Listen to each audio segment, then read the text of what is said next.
And then later on he said, pero magkikita-kita kami sa tamang panahon, kaugnay niyang ginagawa nila sa panahong ito. Your comments po. Yan. O sige, sagot! Mamaya na tayo mag-usap, Princess Abante. Dito ho muna tayo sa pagsupalpal nitong si Atty. Rowena Guanzon dito kay Martin Romualdez.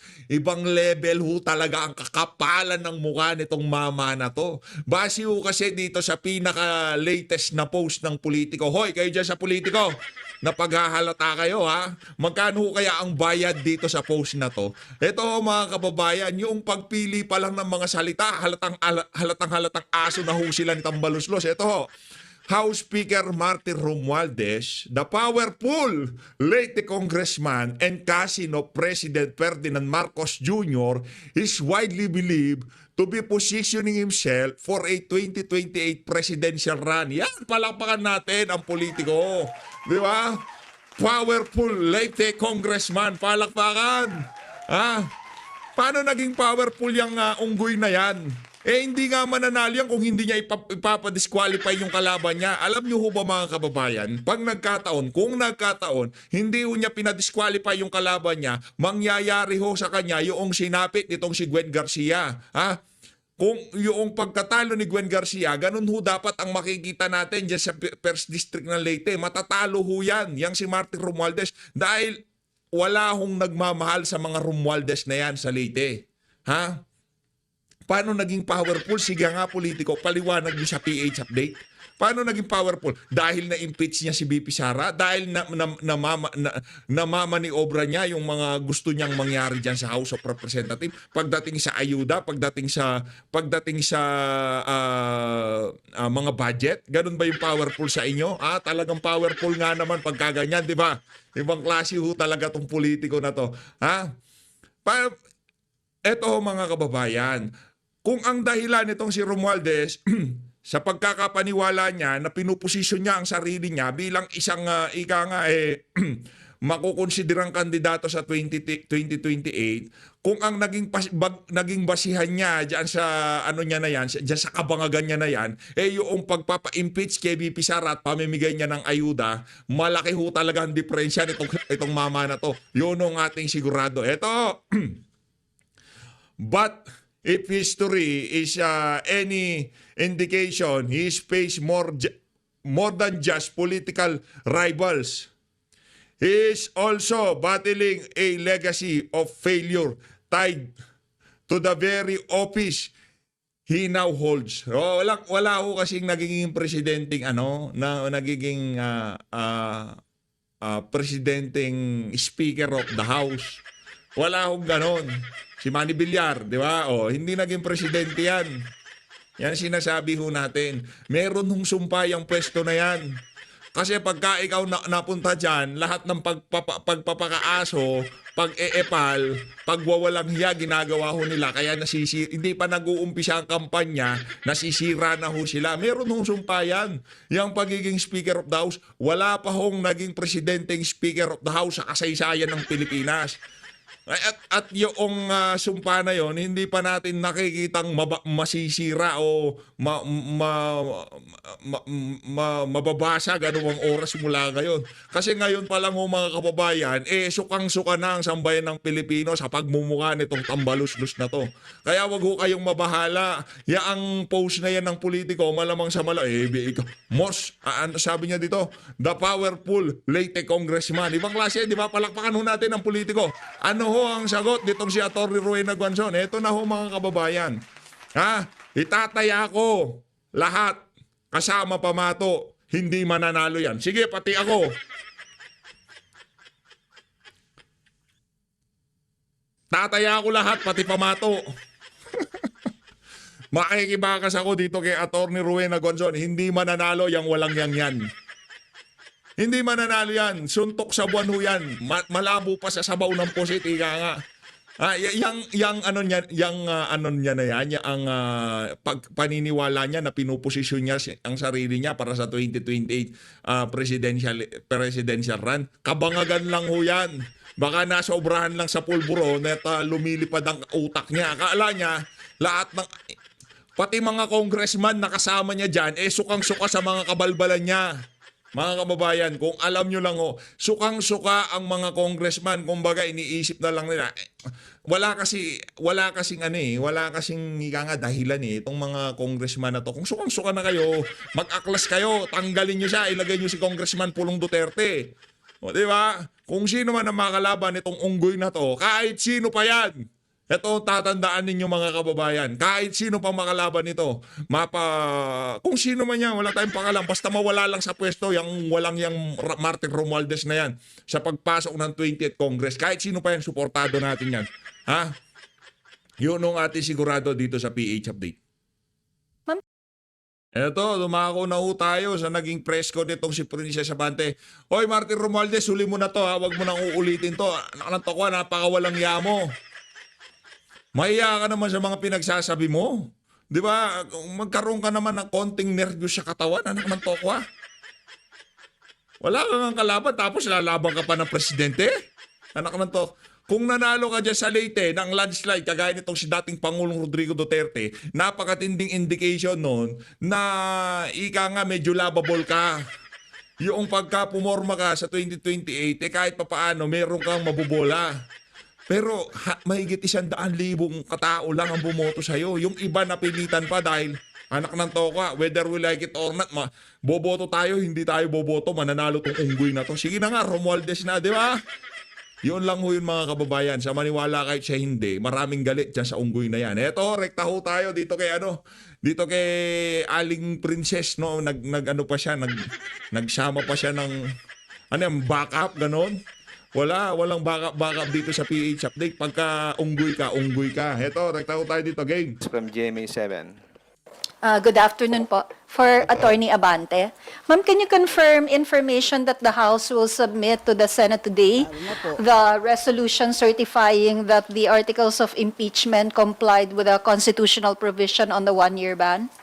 I will refer to the statements of Attorney Bukoy, the official spokesperson of the impeachment prosecution panel, that the prosecution is prepared to file the necessary pleadings before the deadline given.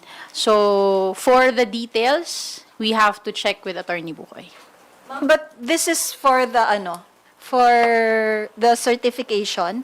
Yes. Ito yung in-approve po ng plenary. Yes, kaya nga, it was already approved by the plenary, but the actual submission will depend on the House Prosecution Panel as part of the pleadings that they will file before the impeachment court. So, on that, we refer you to the Prosecution Panel. Opo. Ma'am, since you're also the House spokes, baka kaya niyo pong sagutin if the House in the 20th Congress will comply with the second requirement of the impeachment court? At this time, considering that the 20th Congress has not been convened, hindi ko yan masasagot dun sa tanong na kung gagawin ba yan ng 20th. But the position of the House remains the same. The impeachment proceedings will continue until the evidence has been presented and the senator judges has decided on the merits of the case.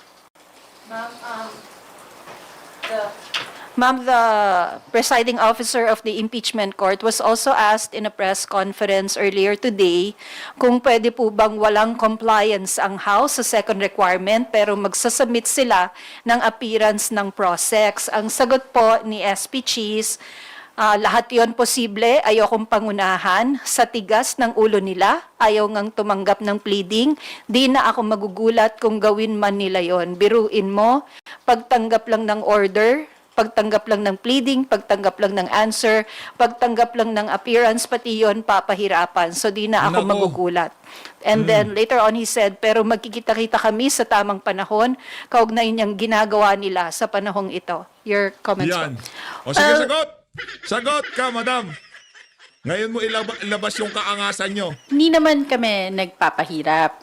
kaklaruhin natin kung ano yung mga factual na pangyayari doon sa mga binanggit ni Senate President Chiso Escudero on June 11 during the last session day of the 19th Congress. A motion was made to defer the acceptance of the remand of the articles of impeachment, which was approved by the plenary. So, kaya hindi pa matanggap ng House because there was a motion approved sa plenary. Doon naman sa entry of appearance, again, pinapaliwanag natin, wala naman tinanggihan. Hindi nga lang kasi nagpakilala ng maayos ang mensahero kung ano yung binibigay nila sa House na dokumento. Hindi naman sinabi kung entry of appearance to o para saan. Walang tinatanggihan, walang pinahihirapan. Ang gusto natin, isang trial na magawa forthwith. Thank you po. Thank you, Tina. We will now move on to the next questions from Melalis Moras of TV4. Hi, good morning po. Ma'am, follow-up lang din po dun sa tanong ni Ate Tina. Kasi may nabanggit din si SP Cheese Escudero na about dun sa hiningan siya ng reaksyon sa mga statement nila retired SC Justice Antonio Carpio at iba pang mga tao na talagang tinututulan nila yung posibilidad na hindi matuloy yung trial. Pero ang sabi ni SP Cheese Escudero, gigil na gigil lang sila, hindi ko trabahong pawiin yun. Ano pong masasabi nyo given that the House Prosecution Team is really pushing din na talagang matuloy yung trial at makapagpresenta po tayo ng ebidensya? Kasi dapat lang matuloy ang trial. Yun naman ang nakalagay sa saligang batas eh. Wala naman tayong Wala naman pumipigil eh. Wala naman pumipigil eh. Wala naman nagsasaka nga kami dito. Gusto namin matuloy ang trial eh. Makananto ko ah. Di ba? Wala na. Kayo lang naman nagpapatagal. Pinapa-certify lang. O, nanghihingi lang sa inyo ng ika nga, certification ng impeachment court. Ang dami yung artehan. Di ba? nanghuhugutang pang personal o Daming pang politika. Ang sinusunod lang natin, yung nakalagay sa saligang batas, which is to proceed with the impeachment proceedings forthwith. So, hindi naman po yun panggigigil. Kumbaga, alinsunod lang sa Constitution. Sumusunod lang po tayo sa alituntunin ng saligang batas. Okay. Tanongin ko lang po, ma'am, si Attorney Agay Cruz. Welcome po sa House. Ma'am, by Monday, June 30, 12 noon, officially start na po kasi yung pagiging congresswoman nyo talaga. Kayo po ba as early as now, are you planning to file bills na or may mga naihanda na kayo? At ano po kaya yun, if ever? Thank you very much po, no. Ang gusto ko talaga sabihin, thank you for your wonderful question. Siyempre po bilang ngayon ay papas Yan ang problema sa inyo dyan sa Congress. Puro kayo kaartihan. Wala naman laman yung mga utak. Nakananto ko hindi nga nila... Wala tayong aasahan sa mga yan. Thank you for wonderful question. talk at upon June 30. I'm coming from an executive role and excited also to bring my experience po bilang isang punong bayan pagdating po sa mga nakikita ko na mahalagang mga dapat na i-prioritize po ng ating administrasyon. Marami po tayong mga hinahanda na mga batas and also to advocate syempre yung mabigyan ng pondo yung mga programa po. So, especially for health, para po sa education. And ako coming po from a province na Central Luzon, na kami po ay flood prone. So, isa din po yan sa mga gusto namin na i-advocate for a master plan. Paano pagka sinabi ni Tamba sa'yo, flood control pinag-uusapan natin dito. Dito yung pinaka number one source ng kita natin. Ano, gagawin pa natin yung mga dikit sapa? Wag na. Dagdag problema pa yan. Nakawin na lang natin ang pondo. Kagaya nung nangyari doon sa flood control sa may Bicol. Di ba? Billion home pinag-uusapan doon. Mahigit nung isinuma yung pondong ilinagay ng ating pamahalaan diyan sa flood control diyan sa Bicol mula 2030, 2023, 2024, 2025. Kung di tayo nagkakamali, daang bilyon. Diba? Ang nailagay dyan sa bahagi ng Pilipinas na yan. Pero umulan lang ng konti. Ganun din gawin nyo dyan sa inyo. Pustahan tayo, madam mo. Ito, sigurado ko to. Matatapos ang termino mo, baha pa sa Bulacan. Plan for flood mitigation, disaster resiliency, and many others, especially in areas of, again, health, education. Pagka magnanakaw ang leader, alam ka naman, ikaw lang magnanakaw. Lahat ng mga yan, magnanakaw yan. Tigilan nyo kami, madam. Tayo, dito sa administrasyon na to, wala na tayong pag-asa. Hinihintay na lang natin matapos dahil yun ang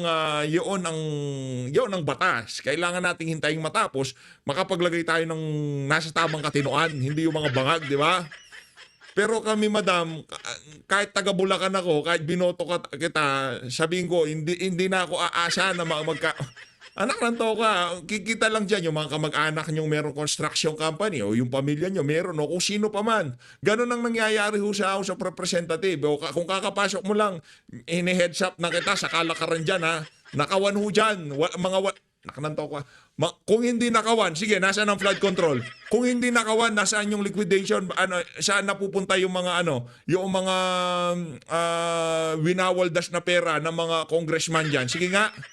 Bigyan nyo nga kami liquidation by resibo. Liquidation by certification ho sila dyan. At isa yon sa ating ipapanawagan sa mga senador, congressman na gustong mabago yung buwisit ng sistema na And resilient infrastructure. Opo. Ma'am, nabanggit nyo kanina, isa rin kayong Bulacan, lawyer. As a lawyer, are you willing to extend your expertise or views din sa ating House prosecution team na nag-aasikaso ng impeachment?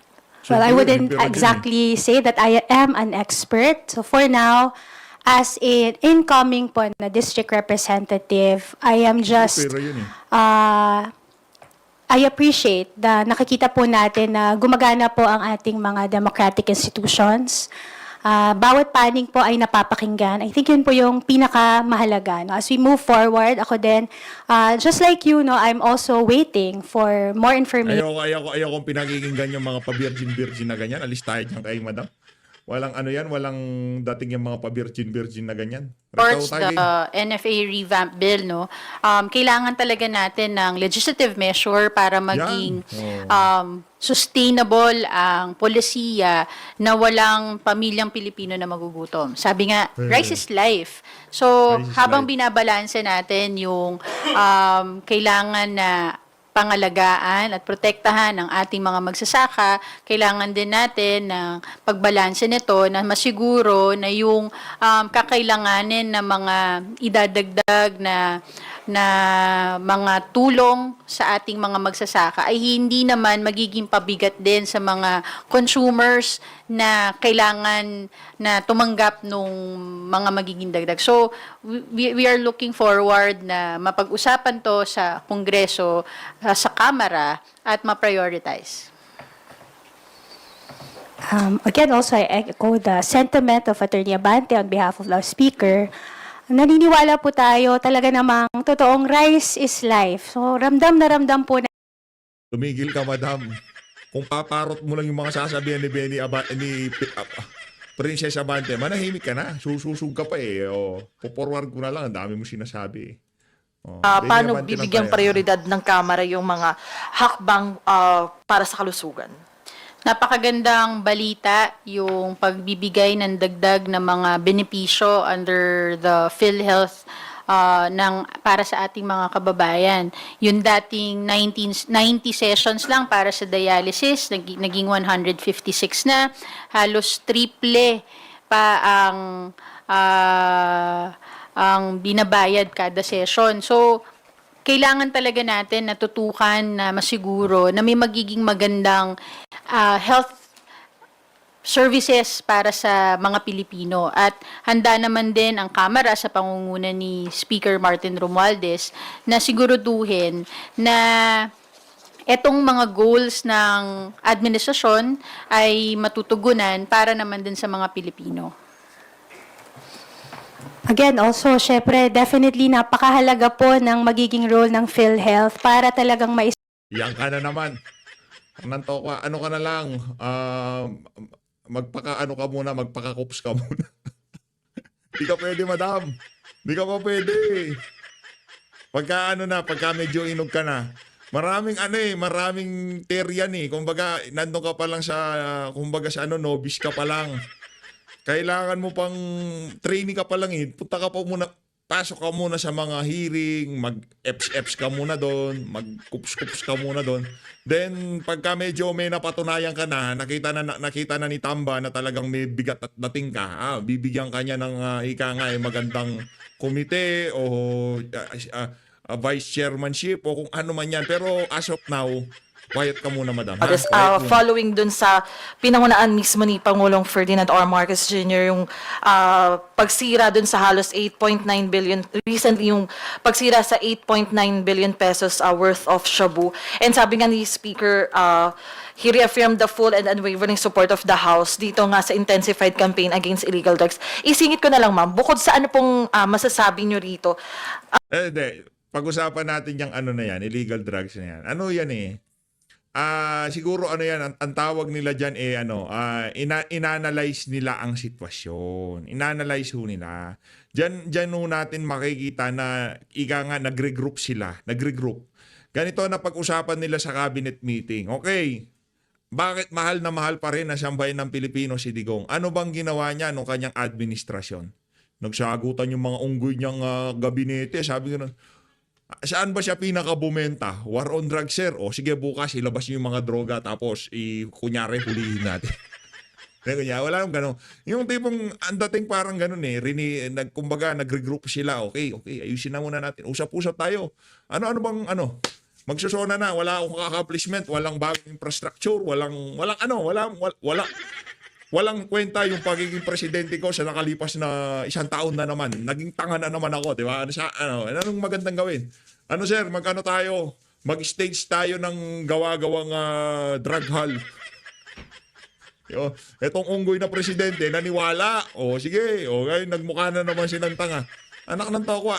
Kay Tatay Digong, after na nagkaroon ng malaki hangal, bukas makalawa, alas 4 ng umaga, meron tayong Senate hearing. Unang tatanungin sa mga otoridad, nasaan sino driver? Saan yung nahuli? Hindi, para safe.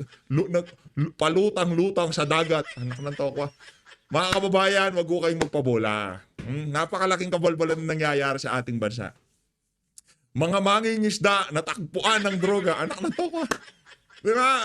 Mga ganong klaseng mga out of this world di ba? Palutang-lutang. Hindi gumana yung GPS. Hindi pinick up ng mga pipick up. Pambihira, oo. Hindi uubra yan. Yan ho stage yan. Isa yan sa mga ibibida niya sa zona niya. Wala siyang infrastructure. Wala siyang train, wala siyang building, wala siyang subway. Ano ibibida niya? Nakahuli kami ng mga imbis na isda na huli, nakahuli kami ng droga, palutang-lutang. Ngayon, sisisihin natin mga Chino. Ang tindi talaga ng saltik ng administrasyon na to. Sa bagay, siguro sila naniniwala sa mga kabalbalan nila. with this, kasi alam naman natin yung House Squad Committee, isa to sa mga binantayan, yung kung ngayon bloodless campaign, yung mga naging pagkamatay ng mga nung mga nakaraang administrasyon dahil sa drug war, maipagpapatuloy po kaya itong Quadcom sa 20th Congress? Ituloy na yan. On the Quadcom hearings, I understand Please, ituloy yan, ituloy. nabanggit din ng mga previous chairs na they're hopeful na merong mga magtutuloy ng investigation sa 20th Congress. Yes, please. Ituloy nyo yan. Huwag nyong isipin yung mga nagugutom na Pilipino. Huwag nyong isipin yung mga baha. Huwag nyong isipin yung mga kriminalidad. Huwag nyong isang tabi nyo lahat yan. Basta tayo Duterte, focus Duterte. Wasakin ng mga Duterte para sa 2028 manalo si Tamba. Di ba? Yan ang endgame. Papanalunin si Tamba, wasakin ng mga Duterte. Pero nakakatatlong taon na kayo kakasira sa mga Duterte. Hindi pa rin gumagana. Regroup ulit, regroup. Meeting. Paano sisiraan ng mga Duterte? Effective ba? Effective ba yung Quadcom? Committee on Bad Government, panalo yung mga kandidato ni Digong. Ng tokwa. Siguro pag simula ng 20th Congress, pag na-organize na ang iba't ibang komite, makikita na natin doon kung sino-sino ang talagang magtutuloy na nasimulan ng Quadcom Hindi. on the 9th. Hindi. Yes, Ano muna tayo? Ano muna tayo, madam? Pag-usapan muna natin, si speaker pa ba ang si Romualdez pa ba ang speaker sa 20th Congress? Yun muna. Kasi pagka hindi na siya ano yan matindi-tindi ho talagang rigodon yan. Ganito lang kasi yan, ganito. Ito senaryo lang ha, hindi ito mangyayari. Kumbaga, pinaglalaroan lang natin yung mali nating kaisipan. Halimbawa, nakapustura ako bilang kaalyado ni Marcos Jr. Ngayon, i-challenge ko itong si Romualdez sa speakership. Di ba? Kasi yung mga yan, paksyon-paksyon yan sa House of Representatives. Merong paksyon si Tamba, yung mga nabubusog sa pamumuno niya bilang speaker. Ngayon, ang mangyayari ho dito, lahat ng gustong pumwesto doon sa mga hinahawakang chairmanship noong mga aso ni Tamba, magkakarigo doon, palitan ho lahat yan. Ngayon, yung mga paksyon na yan, mag-uusap-usap na yan, okay? Kay PH update tayo.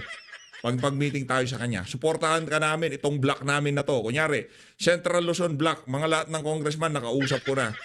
Kaso, bigay mo sa amin itong committee na to. Appropriation ang gusto ko. Ganyan ho yan eh. Kaya tayo ay naniniwala na matindi ho talaga ang mangyayaring doon. Ito pang matindi dyan. Mindanao Congressman, okay, mag-usap tayo dito. Lika dito, PH. Usap tayo dito ka. Lika. Lika dito. Gusto mo maging speaker? Oo, sige. Usap tayo. Ganito ha. Yung block namin malaki. At alam mo kung sinong vice president namin. Malinaw. O, kilala mo. Mag-usap tayo ngayon na maayos. Gusto mo mag-speaker? O, alam mo na gagawin pagka pinanalo ka namin. Okay? Ganito gagawin natin, okay? Buboto ka namin sa isang kondisyon. Ano naman yun? Sasabihin ng mga kaalyado ni VP Sara. Pero ako, kaalyado ako ni Marcos, ha? Pero dito kasi, ito yung pinaka-crucial na panahon sa isang administrasyon. Itong gitna. Ito ang magsiset ng tempo sa 2028. Okay, ganitong gawin natin. Tigil natin ang impeachment. Kakargahin ka namin. Buong Mindanao congressman kausapin ko. Ako magiging padrino mo. Walang problema yan. Pero dapat sumunod ka sa usapan. Mga ganyang senaryo ho ang ating inaasahan. Ngayon, pagka natanggal si Tamba sa pagka-Speaker of the House, hindi ho siya nakapag-EPS mula sa pagbukas ng 20th Congress hanggang huling araw niya sa 2028. Tapos na ho ang political career ng mga Romualdez na yan. Kasi tapos na nakapangalawang term, tapos na siya, di ba? Pahinga na siya niyan. Pagkatapos ng pagpapahinga niya na yan, hindi na ho makakabalik yan. Yun ho ang ating sisiguraduhin dito. Hindi ho yan makakatakbo ng presidente. Lahat ho talaga. Kung doon sa impeachment ni VP Sara, tag 150 million ang pinangakong proyekto sa mga pumirma. Baka dito, sa mga boboto kay Martin Romualdez bilang speaker, mas malaki ho kaysa doon sa impeachment. Sigurado ho yun mga kababayan. Yun ang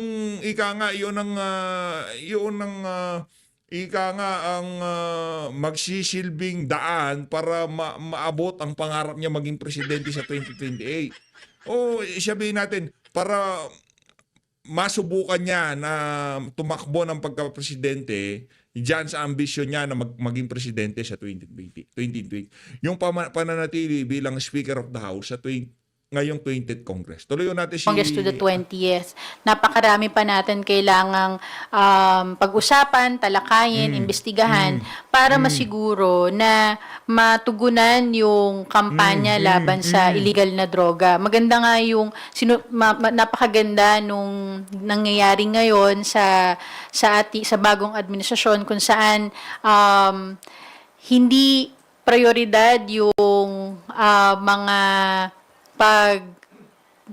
pagpatay, kundi yung paghuli ng mga source of illegal drugs. Nakita natin kung gaano nakadami ang nahuhuli ngayon, na-address, pero marami pa tayong kailangan gawin. Masisiguro ng Kamara na buo ang suporta ng Kamara de Representante para masiguro na merong tamang pondo, yung mga batas at suporta para talagang ma-address ang problema ng illegal na droga sa ating bansa. Yun naman pala.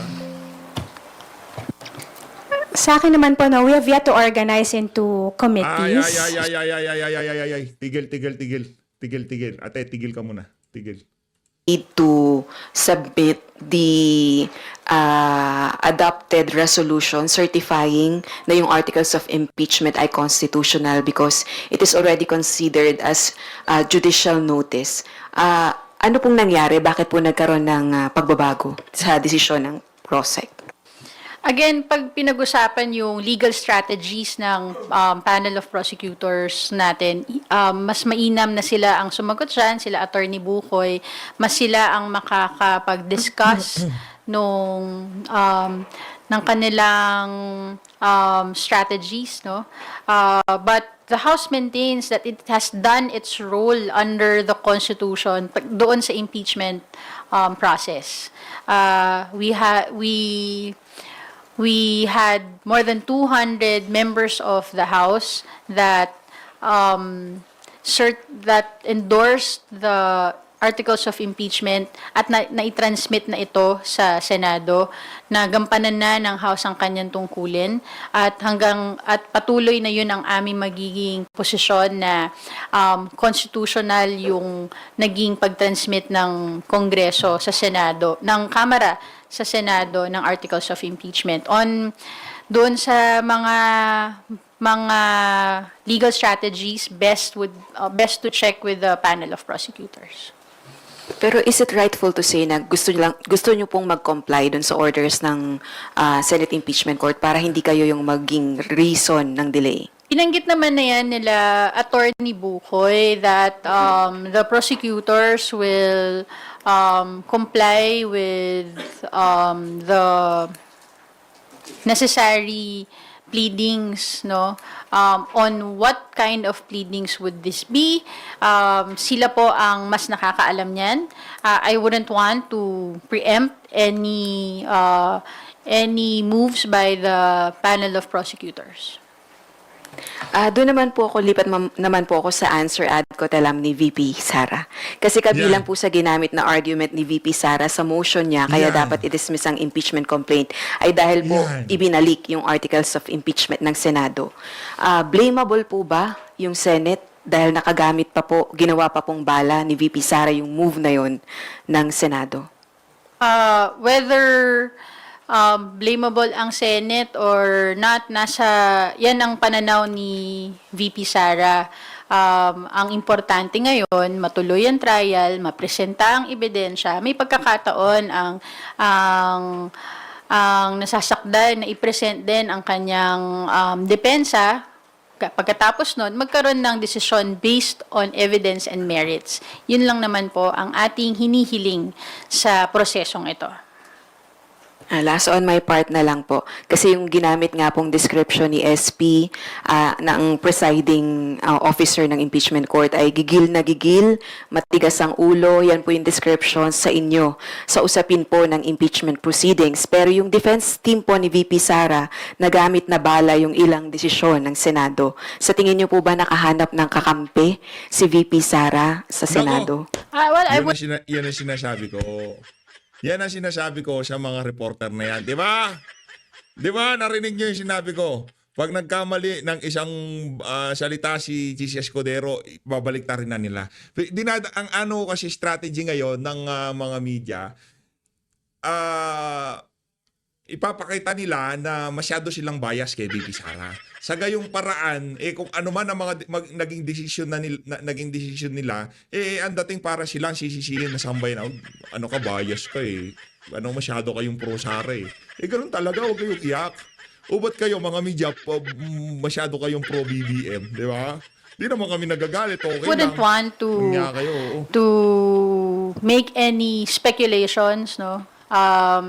We want to itong impeachment proceedings na to ay seryosong bagay. We expect and we assume that the senator judges in all of their actions in these proceedings are done with impartiality. So, ayokong mag-speculate. Kung ano yung gagawin nila, hindi naman din kami ang maghuhusga nun. Taong bayan ang nanunood sa atin, kung ano ang ginagawa natin, ano ang actions natin sa impeachment proceedings na ito. Kaya yun din yung hindi para sa akin na magsabi kung ano kung tama ba o hindi yung mga binabanggit doon sa answer ad cautelam.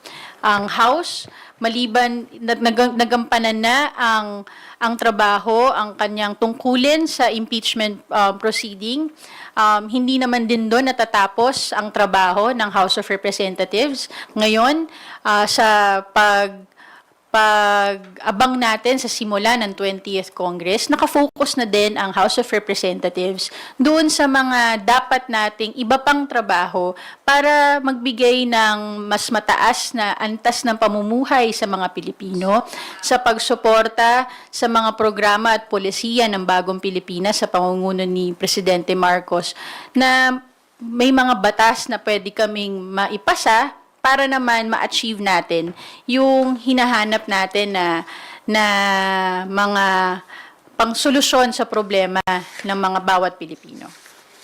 Wala kayong makikita, wala kayong kailanman ang bahay na yan, ang House of Representatives, di kayo makakakita ng solusyon sa kung ano pa mang hinahanap nyo, okay? Kasi kayo dyan, kayo mga buitre, mga buhaya, mga walang ya. 3 taon, anak ng tokwa. Yung pinambayad dito kay Princess Abante, pinandagdag doon sa pampagawa ng tulay, mas naging kapag-ipanginabang pa. Ito, ginagawa lang ng ali na to, dumakdak ng dumakdak.